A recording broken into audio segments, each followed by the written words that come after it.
नमस्कार. आज आपल्या सोबत आहे Vinayak Manmode sir, founder of North Interior Spaces. आज आपण त्यांच्यासोबत त्यांच्या जर्नी बद्दल, इंटेरियर बद्दल आणि त्यांच्या एक्सपिरियन्स बद्दल थोड्याशा गप्पा मारूयात. नमस्कार सर. नमस्कार. Welcome sir. तर आता इंटेरियर फील्ड मध्ये आपण मागचे 18 वर्ष झाले आहेत, तर आपण यामध्ये सर्वात मोठा धडा कुठला शिकलाय आजपर्यंतचा? प्रांजल, जर खरं सांगायचं म्हटलं ना तर इंटेरियर क्षेत्रामध्ये आता जे आपण सगळं पूर्ण प्रोजेक्ट करतो, आपण हँडओव्हर करतो, त्याच्यामध्ये लर्निंग पॉईंट ऑफ व्ह्यू आपण जर पाहिलं तर ह्याच्यामध्ये डिझाईन करण्यापेक्षा डिसिजन मेकिंग आपण ज्याला म्हणतो, तर हे डिसिजन मेकिंगलाच आपण सिरीज जर वर्कआउट केली तर तोच एक प्रोजेक्ट कम्प्लीट करण्यासाठी तुम्हाला मदत करतो. तर फॉर एक्झाम्पल ह्या प्रोजेक्टमध्ये ज्यावेळेला आम्ही प्रत्येक ठिकाणी एक लाईन मारलेली असते, तर ही लाईन्स मारताना त्याच्यामध्ये आपण नंबर ऑफ चेन डिसिजन घेतलेले असतात. आणि हे डिसिजन घेताना त्या लाईनला इम्पॉर्टन्स किती आहे, त्यांना कम्फर्ट झोन किती मिळणार आहे, त्यानंतर त्यांचं बजेट किती आहे, त्यांच्या आवडीनिवडी कशा आहेत, या सगळ्याची सिरीज आपण याच्यामध्ये वर्कआउट करतो. म्हणजे मी तर असं म्हणेल ना की मॅक्सिमम जे तुमचे डिझायनर्स प्लॅन फायनल करतात, प्लॅन फायनल करतात एज्युकेशन स्टेजला तुम्ही किती डिसिजन घेता, किती प्रिसाइजली डिसिजन घेता, याच्यावरतीच ह्या पूर्ण गोष्टी अवलंबून राहतील आणि हेच तुम्हाला प्रोजेक्ट कम्प्लीट करताना मदत करतील. म्हणजे रॅदर त्याच्या पुढे जाऊन पण मी म्हणेल ना की एखादा डिझायनर किंवा काम करताना ज्या पद्धतीने प्रोजेक्ट हँडल करतो त्याच्यापेक्षा कितीतरी पटीनं एखादा डिसिजन मेकर तुमचा प्रोजेक्ट किती कम्प्लीट करेल ह्याच्याला आपण जास्त महत्त्व दिलं गेलं पाहिजे. बरोबर. सो सर, मला तुमच्या पहिल्या प्रोजेक्ट बद्दल सांगा. कसा होता, काय एक्सपिरियन्स आला, काय डिफिकल्टीज आल्यात? प्रांजल, ऍक्च्युली पहिला जो माझा प्रोजेक्ट होता ना तो ऍक्च्युली मला आठवतं की ज्यावेळेला मी प्रोजेक्ट चालू केला त्यावेळेला त्यांचं बजेट होतं एक 45-50 हजार रुपयाचं बजेट होतं. आणि तो प्रोजेक्ट घेताना मी जवळ 10 ते 15 वेळा विचार केला होता. ज्यांच्याकडून मला कनेक्ट मिळाले होते त्यांच्यावर वारंवार मी फोनमध्ये कनेक्टेड होतो की सर मी जेन्युइनली हा प्रोजेक्ट करू का. कारण ऍक्च्युली ते IT क्षेत्रातली कपल होतं, तर त्यांना एक छोटंसं पार्टिशन करू होतं between hall and dining area. तर तिथं ते पार्टिशन करताना त्यांनी एक सर्टन बजेट ठेवलेलं होतं आणि त्या बजेटच्या मानाने त्यांच्या रिक्वायरमेंट्स खूप होत्या. चॅलेंजिंग तो होतं, पण मी ठरवलं की नाही आपण हे सुरुवात तर करूयात, कारण someone is better than version of none. तर त्या दृष्टीने मग आम्ही जर्नी चालू केली आणि मग तो प्रोजेक्ट सक्सेसफुल झाला आणि मग तिथून आमचं सगळे पूर्ण चेन सुरू जाऊन गेले. तुमच्या मते इंटेरियर करताना सर्वात जास्त इन्व्हेस्टमेंट लोकांनी कोणत्या पार्टवरती, कुठल्या याच्यामध्ये केली पाहिजे? इन्व्हेस्टमेंट पॉईंट ऑफ व्ह्यू जर आपण विचार केलात ना तर ऍक्च्युली पहिली गोष्ट म्हणजे की ज्या वेळेला आपण बजेट डिफाईन करतो, बजेट डिफाईन करताना रिक्वायरमेंट्स आपल्या क्लिअर असणं गरजेचं आहे. रिक्वायरमेंट्स क्लिअर केल्यानंतर की तुम्हाला पूर्णपणे आम्ही आयटमाइज एस्टिमेट देतो. एस्टिमेट दिल्यानंतर त्या एस्टिमेटचं पूर्ण आम्ही गो थ्रू करतो, साईटचं अनालिसिस करतो. साईटचं अनालिसिस केल्यानंतर टेक्निकली ज्या ठिकाणी तुम्हाला एखाद्या ठिकाणी इन्व्हेस्टमेंट करणं अपेक्षित आहे त्या ठिकाणीच आम्ही फोर्स करतो विथ फोल्डेड हँड्स किंवा काही वेळेला फोर्स लावून की या ठिकाणी तुम्ही इन्व्हेस्टमेंट करावी. आणि ऑन द अदर हँड की ज्यावेळेला तुमचं बजेट सर्टन लिमिटेड असतं की याच्या पुढे आपल्याला इन्व्हेस्टमेंट नाही करता येणार, की त्यावेळेला 100% तुम्ही डिझायनर हायर करायला पाहिजे की ही विल हेल्प यू की तुमचे प्रिमाइसेस कसे चांगले दिसेल, तुमच्या रिक्वायरमेंट कशा फुलफिल होतील आणि ऍट द सेम टाइम तो प्रोजेक्ट स्टीमलेस कसा होईल. तर त्यासाठी तुम्ही इन्व्हेस्टमेंट करणं अपेक्षित आहे. बरोबर. साईट वरती असा कुठला मजेशीर किंवा धक्कादायक अनुभव आलेला आहे का तुम्हाला? तसा तो मजेशीर नाही म्हणता येणार, पण एकदम आमच्यासाठी शॉकिंग पण होता आणि धक्कादायक पण होता. त्यावेळेला आम्ही ऍक्च्युली मला आठवतं पिंपरीला आम्ही एक लेडीज पार्लर करत होतो, मास्क अँड पॅक्स म्हणून. तर त्यांनी ओपनिंगची डेट फायनल केली होती, पूजेचे इन्व्हिटेशन कार्ड वगैरे सगळे गेलेले होते. आणि ज्या दिवशी आम्ही फायनल इन्स्टॉलेशन करत होतो की आमच्या आर्टिफॅक्ट्स, लाईट फिटिंग्स, टॅप्स वगैरे, आणि त्यावेळेला कार्पेंटर चुकून एक्झॅक्टली त्या प्लंबिंगच्या पाईपवरतीच ड्रिल केलं गेलं आणि त्यानंतर पूर्ण सलूनमध्ये पूर्ण पाणी सगळं भरलेलं होतं. आणि ही वेळ होती जवळ रात्री 12:30 पाऊण झाले होते. मग त्यानंतर आमचे पूर्ण चक्र फिरायला लागली. मग ह्या प्लंबरला उठव, प्लंबर वेगळ्याच कुठेतरी पॉईंटला राहतोय, कार्पेंटर वेगळ्या ठिकाणी आहे, पेंटर वेगळ्या ठिकाणी आहे. ऍक्सेप्टची चूक झाली होती आमची. म्हणजे त्यातून आम्ही लर्निंग पण घेतलं की काम चालू असताना आपण काही फोटोग्राफ्स, व्हिडिओ शूट करणं आपल्याला अपेक्षित आहे. ते वेळोवेळी आपल्या जी एजन्सीज आहेत त्या एजन्सीला पण आपल्याला समजून सांगणं गरजेचं आहे. पण त्यांना ट्रस्ट मी की ते आम्ही 3 दिवसामध्ये आम्ही काय केलं आम्हाला माहिती. 24 आवर्स आम्ही काम करत होतो. ते रेक्टिव्हेशन केलं. रेक्टिव्हेशन केल्यानंतर पुन्हा दुसऱ्या दिवशी सकाळी तोच प्रकार झाला होता. आणि cutting the story, long story short, की ते आम्ही पूर्ण रेक्टिव्हेशन केलं आणि त्यांचं ठरलेल्या दिवशी आम्ही पूजा करून घेतले. त्यामुळे त्यांना पण खुश झाले की एवढं चॅलेंज आल्यानंतर सुद्धा आपण कम्प्लीट प्रोजेक्ट केलेला आहे. नाही, चुका तर सर्वांकडून होतात, त्या सुधरवून आपण त्याच्यावरती शिकतो, ते मोठी गोष्ट आहे. एक्झॅक्टली. आधीची जी आपली पिढी होती, आता तुम्हाला 18 वर्षाचा एक्सपिरियन्स आहे, आधीचे जे क्लायंट होते जुने किंवा आताची जी तरुण पिढी आहे, तर यांच्या डिमांड मध्ये कुठला फरक जाणवतो? ओके प्रांजल, त्या बाबतीत जर बोलायचं झालं ना तर काय होतं की ज्यावेळेला आम्ही इंटिरियर क्षेत्रामध्ये आम्ही उतरलो होतो तर त्यावेळेला जो एक क्लायंटल एरिया जो होता तर त्यावेळेला डिसिजन मेकर फक्त आई बाबा असायचे. की त्यांचं सर्टन ठेलर असायचं की आम्हाला एवढं बजेट आहे, एवढ्या याच्यामध्ये प्लॅन करायचं आहे, एवढं आम्ही करणार आहोत आणि आम्हाला डिसिजन. मग त्यामुळे काय व्हायचं की पूर्ण फॅमिलीमध्ये एक डिसिजन मेकर असायचा. पण आता काय झालं की तुम्हाला सगळं फिंगर टच मिळत असल्यामुळे सगळं इझिली अवेलेबल आहे. इंटरनेट थ्रू, पिंटरेस्ट थ्रू किंवा गुगल थ्रू, की आपल्याला जे काय हवं आहे ते आपण फिंगर टचमध्ये आपण अवेलेबल करू शकतो. डिसिजन मेकर पण तेवढे वाढले. एखाद्या छोट्या मुलाची जर बेडरूम करायची असेल तर त्याचं आपल्याला मत घ्यावं लागतं. त्यातला एक गमतीशीर किस्सा आहे, मला तो आवडेल शेअर करायला. की आता आम्ही मागच्या वर्षी एक घर केलं होतं. तर त्यावेळेला ते दोघं नवरा बायको, मी जनरली प्रिफर करतो की कपल पूर्णपणे जे डिसिजन मेकर आहेत तर त्यांनी पूर्ण डिसिजनच्या वेळेला किंवा डिझाईन डिस्कस करताना असणं अपेक्षित आहे. तर आम्ही त्यांच्या छोट्या मुलाची बेडरूम केली होती. हार्डली मला वाटतं एक 9-10 वर्षाचा मुलगा असेल. तर ते आम्ही डिस्कस केलं आणि साईटवरती त्या पद्धतीने काम सुरू झालं. काम सुरू झाल्यानंतर जसं साईटवरती सगळ्या एक एक गोष्टी प्लेस होत होत्या तसं त्या मुलगाला खूप छान वाटायला लागलं की अरे माझ्या म्हणण्याप्रमाणे माझा तो एक जी टेस्ट होती त्या टेस्टला प्रेफरन्स दिलेला आहे, आवडीनिवडी त्यांनी विचारात घेतल्यात, मला कसं हवं तसं मिळतंय. तर मला वाटतं बहुतेक त्याच्या शाळेमध्ये ती एक सिस्टीम असावी की त्याच्या हातामध्ये ते आपण स्टार वगैरे करून ते मार्क देतात की व्हेरी गुड और वाटत काय. तर एक दिवशी मी असं साईटवरती गेलो होतो तर त्या मुलाने एका भिंतीवरती असं 5 स्टार मला दिलेले होते आणि त्याच्यावरती लिहिलं होतं uncle very good, thank you so much. तर ते माझ्यासाठी one of the best compliment होता, क्युटेस्ट कॉम्प्लिमेंट होता की तो मला वाटतं कधी पण आमच्या लक्षात राहील. तो क्युटेस्ट रिव्ह्यू. घराचा इंटेरियर लोक करतात तर त्या इंटेरियरचा माणसाच्या मूड वरती किंवा लाईफस्टाईल वरती किती फरक पडतो? तसा फरक बऱ्यापैकी असतो. म्हणजे नॉर्मली आता मी जसं म्हणतो ना की आता जसं फील्ड वास्ट होत चाललंय तसं आपण वास्तू, इंटिरियर, लँडस्केप, आर्किटेक्चर या सगळ्याच सर्व गोष्टींचा आपण विचार करतो. मग हे विचार करताना बऱ्याच वेळ जाणवतं ना की वास्तूला आपण ज्यावेळेस म्हणतो की माझं हे घर वास्तूप्रमाणे झालंय तर ऑटोमॅटिकली तुमच्यामध्ये त्या वाईब्स क्रिएट झालेल्या असतात. आणि मग बऱ्याच वेळेला वाईब क्रिएट केल्यानंतर त्याचं राहणीमान तुमचं चेंज होऊन जातं. मी एक पॉझिटिव्ह वाईबने पाहायला लागतो की हा माझं घर इंटिरियर प्रमाणे झालंय, म्हणजे मग मला बिझनेसमध्ये मला यश मिळेल किंवा कॉलेजमध्ये कुठेतरी सक्सेस मिळेल किंवा बऱ्याच गोष्टी असतात त्याच्यामध्ये. त्याचा एक तुम्हाला सपोर्टिंगला फायदा येतो. किंवा दुसऱ्या अनुषंगाने पण मी म्हणतो की जर समजा तुमचं घर किती तुम्ही वास्तूप्रमाणे छान नीटनेटकं केलेलं आहे आणि तुमच्या घरात जो पाहुणा माणूस येणार आहे त्याला पण तुमची वेलकम करण्याची कॅपॅसिटी पाहिजे. त्याला आपण हॉस्पिटॅलिटी कसं करतोय, त्याला घरात कसं बोलवतोय, पाणी कसं देतोय, या सगळ्या गोष्टी ते मॅटर करतात ना. ह्या तुमच्या वाईफ आणि तुम्ही जर डिझाईन करताय त्याच्यावरतीच डिपेंड असतात. किंवा डिझाईन करताना आपण अशा गोष्टी विचारात घ्यायला पाहिजेत की फर्निचरची आपण मांडणी कशी करणार आहोत, त्याची रंगसंगती आपण कशी ठेवणार आहोत. की कदाचित तुम्हाला छोट्याशा जागेमध्ये आपण जर फर्निचरचा कलर आपण जर जास्त चांगला डिसेंट ठेवला, इंग्लिश कलर घेतला किंवा सटल शेड जर ठेवली तर तुम्हाला ते अपिलिंग जास्त होईल. आणि डिस्टन्स कमी असताना मॅक्सिमम आपण आय लेवलला फर्निचर ठेवू नये की जे नजरी आड तुमच्या जाईल, जेवढं गरजेपुरतं आहे तेवढंच आपण फर्निचर ठेवावं. तर यांनी कसं आहे की तुमचा लुक पण चेंज होऊन जातो आणि ऑटोमॅटिकली डायरेक्टली इनडायरेक्टली तुमच्या लाईफस्टाईल मध्ये पण तो फरक पडत जातो. आपले जे पहिले क्लायंट होते तर पहिल्या क्लायंटचा अनुभव कसा होता? म्हणजे त्या पहिल्या प्रोजेक्टमध्ये केव्हा असं वाटलं की हा आता मी खरंच इंटेरियर डिझायनर झालोय? ओके, तर मला असं वाटतं की 5-6 वर्ष मी काम केल्यानंतर मला एक छानसं प्रोजेक्ट आलं होतं. कोथरूडला होतं ते 3 BHK फ्लॅट होता. तो मला वाटतं मी कन्सल्टन्सीवरतीच करत होतो. तर त्यावेळेला असं आलं की मला तिथं एक्सप्लोर करायला संधी खूप होते. कारण सर्टनमध्ये आपण बऱ्याच वेळा इंटिरियरमध्ये म्हणतो की तुम्हाला फ्लोरिंग चेंज करायचं नाहीये, आम्हाला सिलिंग करायचं नाहीये, तुम्हाला फक्त फर्निचर करायचं आणि रंगसंगती करायची. तर म्हणजे हा ऍक्च्युअली इंटिरियरचा पार्ट नाही. पण तो प्रोजेक्ट माझ्या दृष्टीने असं होतं की मला सगळं चेंज करायचं होतं. म्हणजे इन्क्लुडिंग प्लंबिंग तुम्हाला चेंज करायचं आहे, तुम्हाला सीट चेंज करायचं आहे, तुम्हाला फ्लोरिंग चेंज करायचं आहे, सगळ्याच गोष्टींचं आम्हाला एक्सप्लोर करणं होतं. मग त्यावेळेला मी सुरुवात केलं की नाही आता हा आपण पॉझिटिव्हली घेऊयात आणि हा प्रोजेक्ट आपल्याला छान वर्कआउट करायचा. मग त्या दृष्टीने मी एक स्टेप मी पुढे जात होतो. जेवढ्या मला काळजी घेता येईल तेवढी मी काळजी घेत होतो. मला असं वाटतं की मी एकदा त्यांचं फ्लोरिंगचे टाईल सिलेक्ट करायला गेलो होतो आणि ते पुण्यातलं one of the best shop होतं की तिथं डिस्प्ले एरिया वगैरे खूप छान होता. अमित भाईंना सांगितलं मी की अमित भाई संजय सर आहेत, त्यांचं घर करतोय आपण, तर मला अशाच्या पद्धतीचे टाईल पाहिजे.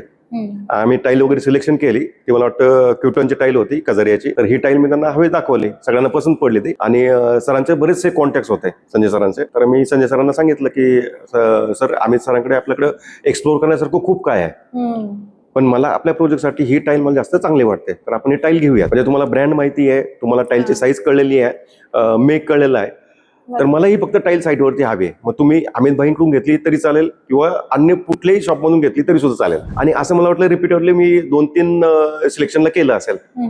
आणि त्यावेळेला ज्यावेळेस क्लायंटला तुमच्याबद्दल एक ट्रस्ट किंवा कॉन्फिडन्स येतो ना की हा नाही हे जे डिझायनर सांगतात ते एकदम रास्त दरामध्ये आहे आणि कम्फर्टेबल आहे, आणि मग त्यानंतर तुम्हाला थोडंसं एक कॉन्फिडन्स यायला लागतो की हा. त्याच्यानंतर मला असं वाटतं की संजय सरांनी त्या 3 सिलेक्शन नंतर मला फक्त सांगितलं होतं की सर मी इथं सिलेक्शन केलेलं आहे, तुम्ही ते परचेस करून टाका. आणि मग त्यावेळेला मला थोडंसं ज्यावेळेस मला साईट कंप्लीट झाली, साईट कंप्लीट नंतर जी कौतुकाची थाप असते ना, तर त्यांच्याकडून ज्यावेळेस आम्हाला मिळाले त्यावेळेला थोडंसं एक मला कॉन्फिडन्स लेवल पण वाढलेली होती आणि त्यावेळेला थोडीशी जाणीव झाली, हा आता आपण खरं डिझायनर झालो आणि आता आपल्याला उडी मारायला हरकत नाहीये. That was the best achievement for us. आता जसं बघितलं की कोविडमध्ये भरपूर लोकांचे बिझनेस ठप्प झालेले, सो तेव्हा आपल्याला कधी असं वाटलं का की आता आपलं होत नाहीये किंवा आता मी हे सोडून द्यावं किंवा बस झालं आता नाही करू शकत पुढे, असं काही? नाही, येस, म्हणजे चांगला प्रश्न आहे हा. याला मी म्हणेल की कोविडच्या वेळेला आम्हाला सुरुवातीला थोडंसं बरं वाटलं होतं, कारण आमचं आता तसं फील्ड पाहिलं तर 24/7 आपण साईटवरती काम करत असतो, क्लायंटला केटर करत असतो, नवीन लीड्स पाहत असतो. पण हे सगळं पाहताना त्यावेळेला ज्यावेळेस आम्हाला वाटलं की नाही आता 7 दिवस आपल्याला सुट्टी मिळणार आहे, सुरुवातीला थोडीसा गमतीचा भाग वाटला की नाही आता 7 दिवस ब्रेक मिळणार छानपैकी, आपण थोडंसं एन्जॉय करूया. पण जसे 7 दिवसाचे 15 दिवस व्हायला लागले, महिन्याभर व्हायला लागलं, मग थोडीशी त्याची मनात भीती वाटायला लागली की आता याच्या पुढे आपण काय करणार आहोत. कारण त्याच वेळेला जर एक जोक्स पार्ट प्रांजल, काय झालं की त्यावेळेला की काहीच्या लोकांकडून आपण कमिटमेंट दिल्या होत्या की प्रोजेक्ट सुरू करणं आहे. काही प्रोजेक्ट ऑलरेडी साईटवरती सुरू झाले आणि काही सुरू होणारे आहेत, त्यांचे आम्ही ऍडव्हान्स घेऊन ठेवलेत आणि आता साईटवरती कामं सुरू होत नाही. आणि काही काही वेळेला असं वाईट पण वाटायचं की ज्या लोकांच्या घरी रिन्युएशन आम्ही करतोय, साईटवरती काम सुरू झालंय पण त्यांना राहण्यासारखी जागा पण नाहीये, थोडंसं गिल्टी फील व्हायचं, पण दुसरा पर्याय पण काही नव्हता. मग थोडंसं वाटलं की हा जो वेळ आहे आपण थोडंसं आपलं स्वतःचं सेल्फ रजिस्ट्रेशन करूयात.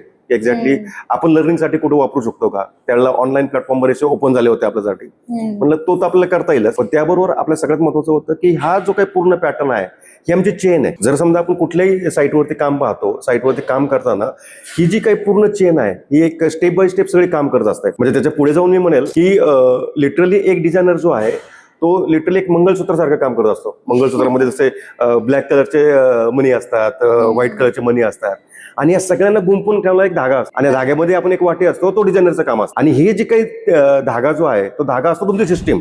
पण ही सिस्टीम वर्कआउट कशी होईल की ह्या वेळेला तुम्ही प्रोसेस सगळी मॅनेज कराल त्यावेळेला. आणि मग त्यावेळेला लक्षात लागलं की हे सगळे जे काही मनी आहे ते आपल्याला इथंच ठेवायचे आहेत, कारण ते जर इथून पुण्यातून बाहेर पडले तर गावी जातील, त्यावेळेला त्यांना 15 दिवस तिकडे क्वारंटाईन व्हायला लागेल, परत पुण्यामध्ये आले की त्याला 15 दिवस क्वारंटाईन व्हायला लागेल. मग आपण काम कधी करणार या सगळ्या प्रोसेसमध्ये? मग प्रत्येकाला मी काय केलंय की सिस्टीम वर्कआउट केली होती कोविडच्या वेळेला, की जो काही पूर्ण पिरियड आहे त्यावेळेला सकाळी मी एक 2 लोकांना मेसेज करायचो. एक म्हणजे फर्स्ट ऑफ ऑल की फर्स्ट हाफमध्ये माझी जी टीम आहे त्या टीमला मी मेसेज करायचो की आता आपण दुपारी समजा मी तुम्हाला 12 वाजता कॉल करतोय, एक 40 मिनिटाचा आपला कॉल असेल आणि त्यावरती आपण डिस्कस करणार आहोत, म्हणजे जस्ट गप्पा मारणार आहोत. याच्यावरती कामाबद्दल आपण काही बोलणार नाही किंवा कोविडबद्दल तर डेफिनेटली काही नाही, कारण सगळ्यांच्या घरी टीव्ही लावला की तुम्हाला सगळं चित्र समोर दिसतंय, तर ते आपण बोलायचं नाही.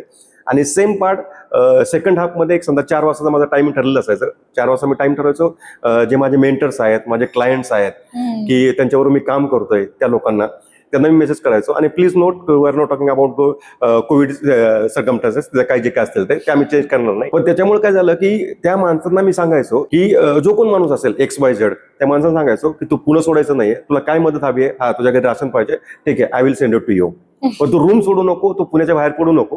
म्हणजे त्याच्यामुळे काय झालं की त्यांना थोडंसं एक बॉन्डिंग वाटलं, मदत झाली त्यांना मदत झाली. आणि ज्यावेळेला कोविड पूर्णपणे ओपन झाला आणि ज्यावेळेला काम करायला सुरुवात झाली, मग ह्याच लोकांनी मला सपोर्ट केला की सर आपण 1-2 महिने आपण घरी बसून काढलेले आहेत, मग ह्याचे आपल्याला रिटर्न्स मिळतील. आणि ज्या वेळेला मी सेकंड हाफमध्ये माझ्या मेंटर्सला किंवा क्लायंटला फोन करायचो तर त्यांना मी सांगायचो सर ही सिच्युएशन सगळी काय आहे की ही काय बॅड डेज आहेत आपले, हे पण पास ऑन होऊन जातील.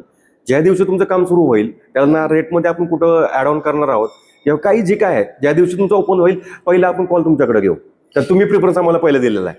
त्यामुळे त्यांना पण एक जे बॉन्डिंग होतं ना की आपण जे म्हणतो ना की हे शेवटी इंटिरियर फील्ड आहेत ना, हे इमोशनल थोडासा गिव्हन अँड टेकन गेम आहे. तर मग ज्यावेळेला आपण क्लायंटला थोडासा दिलासा देतो की नाही तुमचे पैसे कुठे वाया जाणार आहात, आम्ही आहोत तुमच्याकडे, आम्ही तुमच्याबरोबर कायमच राहणार आहोत. म्हणजे ज्यावेळेला आम्ही म्हणतो की नॉर्थ इंडियन स्पेशल तुम्ही एक फॅमिली मेंबर म्हणून ज्यावेळेस होता ना की लिटरली आम्ही फॅमिली डिझायनर झालो. जसं आपण म्हणतो ना की फॅमिली डॉक्टर तुमच्या बरोबर कायम पाठीशी असतो, तसं तुम्ही कुठेही आम्हाला सपोर्ट करा. ऍटलीस्ट तुम्हाला 24 आवर्स मध्ये तुम्ही मेसेज केला की आमच्या घरी हा प्रॉब्लेम आहे, तर तुमचा त्याला रिस्पॉन्ड तरी होईल की सर हा प्रॉब्लेम आलेला आहे, अशा पद्धतीने आपण त्याला सोल्युशन काढू, what ever it may be. Normally तसं कधी होत नाही, पण जर आलंच तर आपण तशी काळजी पण घेतो. पण हे जे काय आता आपण सगळी सिस्टीम पाहतोय, ही सिस्टीम सगळी आम्ही त्या ठिकाणी डेव्हलप केली म्हणून आम्हाला त्याचं चीज मिळतंय. बरोबर. तर त्यामुळे तोच एक एक्सपिरियन्स खूप आम्ही ते तर आहेच, खरा बिझनेसमॅन अखेर तोच आहे जो संकटाच्या वेळी पण. ऍब्सोल्युटली. सुरुवातीचे विनायक सर आणि आत्ताचे विनायक सर यामध्ये काय फरक जाणवतो? प्रांजल, आता तसं जर म्हटलं ना तर ज्यावेळेला मी ऍक्च्युली सुरुवात केली होती 2008-2010 आपण ज्यावेळेस म्हणतो, तर त्यावेळेला जो एक ट्रेंड होता की एक सिलेक्टेड लोकच ते इंटिरियरचं काम करत होते.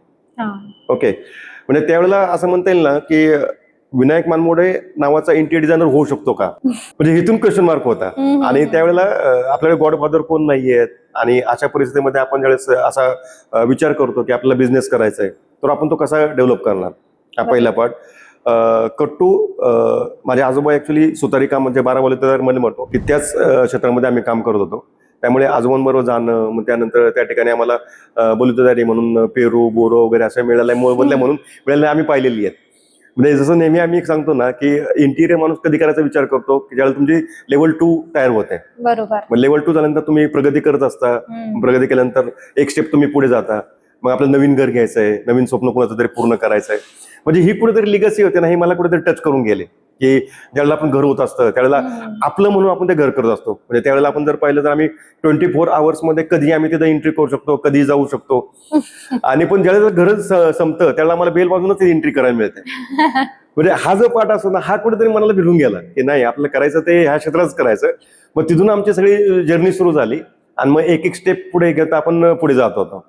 आणि फॅमिलीचं तसं म्हटलं तर ऍक्च्युली जसं म्हणतो ना की एक प्रगती झाल्यानंतर आपण एका नेक्स्ट स्टेजला जातोय. तुमचं घर पूर्ण होत असतं. पण त्या घरात वावरताना I am always trying to wear my client shoes and walking the premises. की मग ते प्रिमायसेस होताना त्यांचा फ्लो कसा असेल की त्यांना घरात मुलं आहेत, मुलं असताना मग तुमच्या सॉफ्ट एजेस ठेवायला पाहिजेत, सॉफ्ट एज राहायला पाहिजेत.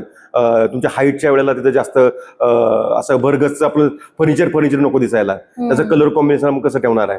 म्हणजे या सगळ्या छोट्या मोठ्या गोष्टींचा आपण विचार करतो आणि मग त्या पद्धतीने आपला प्रोजेक्ट पूर्ण झालेला असतो. म्हणजे ही जी अटॅचमेंट असते ना, ही अटॅचमेंट मला खूप जवळची वाटते. आणि त्यामुळे प्रत्येक वेळेला नवीन प्रोजेक्ट माझ्यासाठी चॅलेंज असतं, नवीन लर्निंग घ्यायची असते, नवीन रिक्वायरमेंट्स असतात. त्याच्या पद्धतीने आपण पुढे जातो. म्हणजे पहिले सुरू केलं तेव्हा हा डाऊट होता, करू शकणार नाही.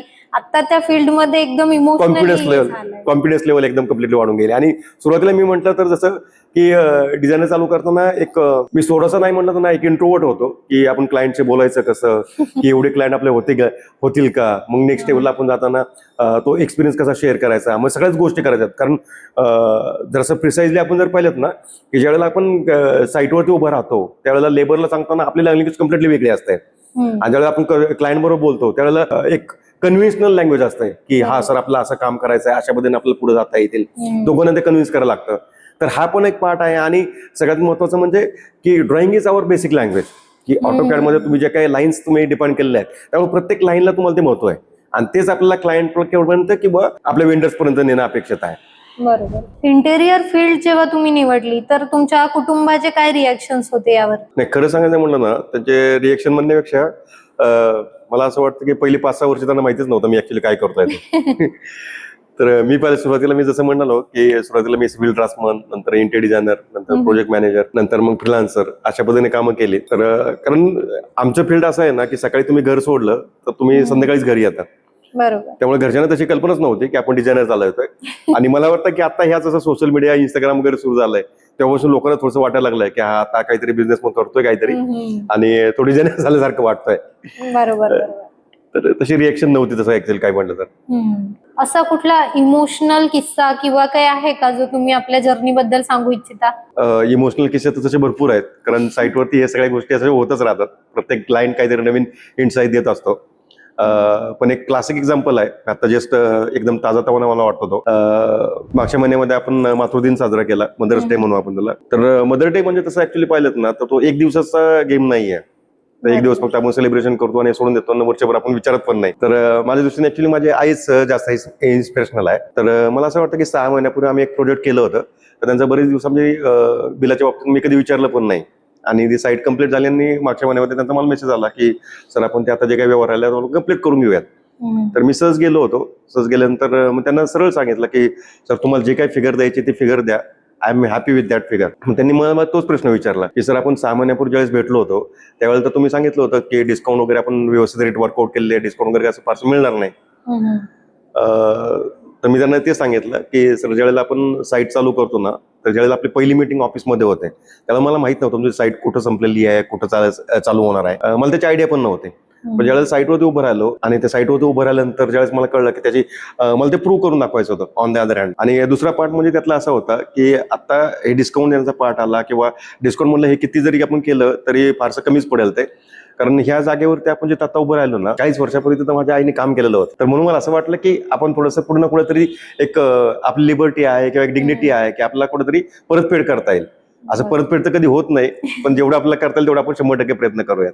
बरोबर. थोडासा इमोशनल पॉइंट झाला तो त्या ठिकाणी. येस. आता जर आपण तसं बघितलं तर आता अशी कुठली गोष्ट आहे जी तुम्हाला सतत प्रेरित करत राहते की मी आणखी चांगलं करू शकतो, आणखी काम करू शकतो या गोष्टीसाठी? हा, तसं मोटिवेशनल जर आपण पाहिलं तर actually all credit goes to my clients also, की त्या प्रत्येक साईट कम्प्लीट झाल्यानंतर त्या क्लायंटच्या चेहऱ्यावरती जे समाधान असतं किंवा ते आपुलकीने सांगतात आम्हाला की हा सर, हा तुमचा फीडबॅक चांगला होता, किंवा दोन्ही सगळ्या साईडने की काही निगेटिव्ह पॉईंट पण शेअर करतात, काही पॉझिटिव्ह पॉईंट शेअर करतात. निगेटिव्ह पॉईंट घेताना we are always taking it positively, की पॉझिटिव्ह अप्रोच असतो तो. त्यातून आम्ही काही नवीन गोष्टी शिकवायला पण मिळतात, कारण प्रत्येक साईट शेवटी नवीन असते.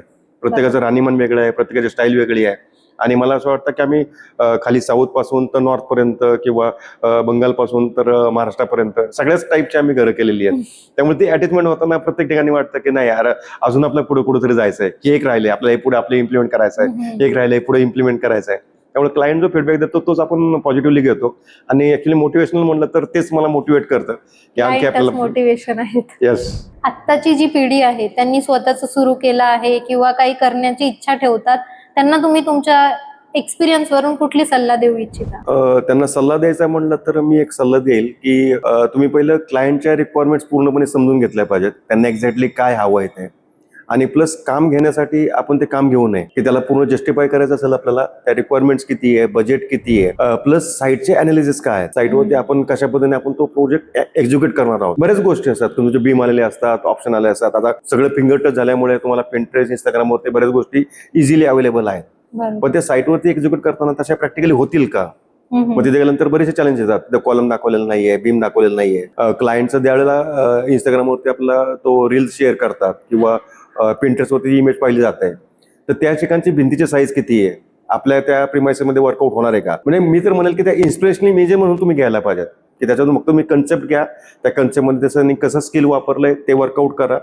ते वर्कआउट करून साईटवरती कसं एक्झिक्यूट होईल त्याच्यावरती पूर्ण प्लॅन करा.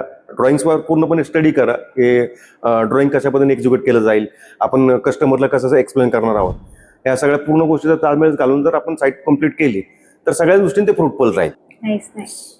Thank you sir, thank you. आज तुमच्यासोबत गप्पा मारून आम्हाला पण खूप छान वाटलं. Thank you so much.